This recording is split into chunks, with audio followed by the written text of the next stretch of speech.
Hi, this is a bespoke Italian citizenship podcast. My name is Rosma Irino. I'm an immigration attorney, and we're going to have a bunch of these podcasts that we're going to talk about Italian citizenship, what it looks like and what it doesn't. Um, Today, we're going to talk about appointments. What does that mean? Well, if you're lucky enough to be among the lucky gene pool of having Italian citizenship through descendancy, through your paternal line, usually you can just collect documentation, which is differs in every consulate, which we'll talk about in a minute too.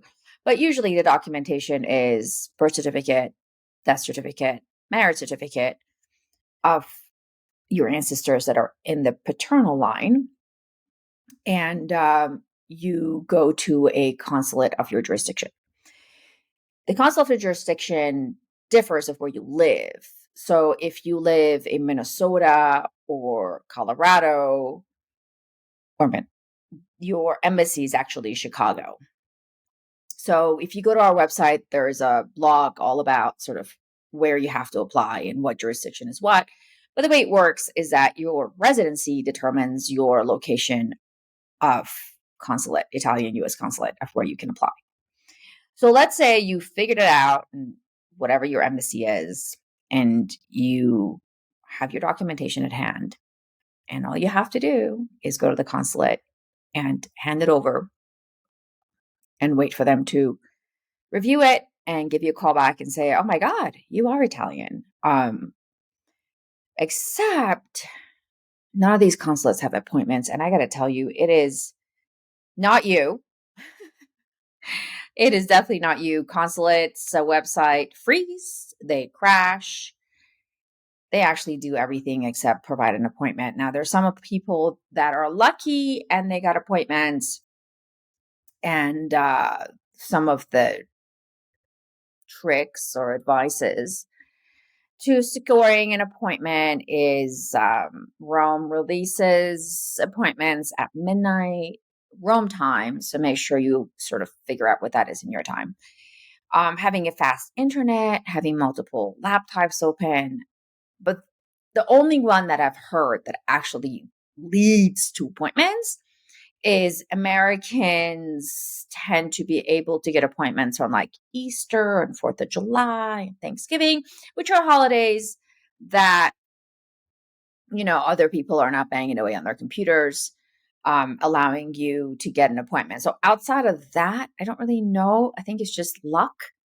If you're frustrated with it, welcome to the club. You're not the only one. Everyone's frustrated with it. Everyone's trying to get through it. It's super backlogged. They're really just shorthanded. I mean, they work really hard, but they're just understaffed. Some consulates, like the New York consulate, has a wait list. I think it's 8,000 people right now on the wait list. Good God, 8,000. Some consulates like Chicago do not have a wait list. So you've no idea how many people are waiting or you're competing against and are trying to get in. So, I don't know which is worse. You banging away, hoping that you can get that appointment, or knowing that you're number 8,000. I think both scenarios are pretty harsh and difficult and frustrating. So is there something you can do? Yes, there's a couple of options. Option one is in 2002, I believe, Italy passed a law saying if you're unable to get an appointment at a consulate for 2 years, then you can sue in Italy by saying that your civil rights have been violated. And then you can have a judge in Italy review your case and decide if you qualify for Italian citizenship. That route, I believe, is around 2-3 years. It's around 4,000 to 5,000 euros. And the nice thing about that route is that you actually don't have to leave the United States. You can stay here.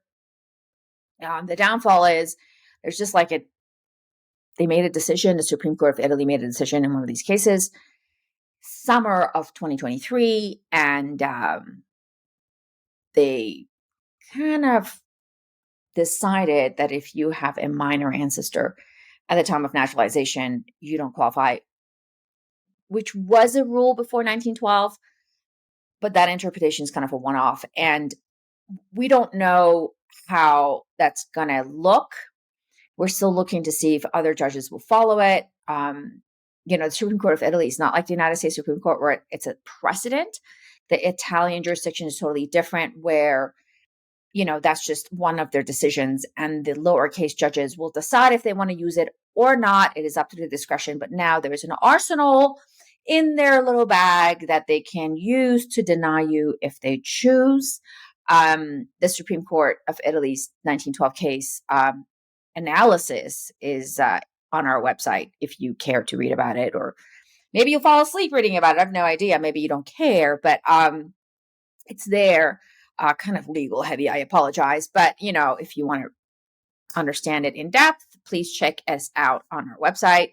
Option 2, we're not done. Option 2 of skipping the consulate is actually establishing residency in Italy. And what does that mean? Establishing residency in Italy means that you change your residency. Currently, let's say your residency is in Minnesota, your house is in Minnesota, your residency in Minnesota, you live in Minnesota, therefore Chicago Embassy will be your embassy.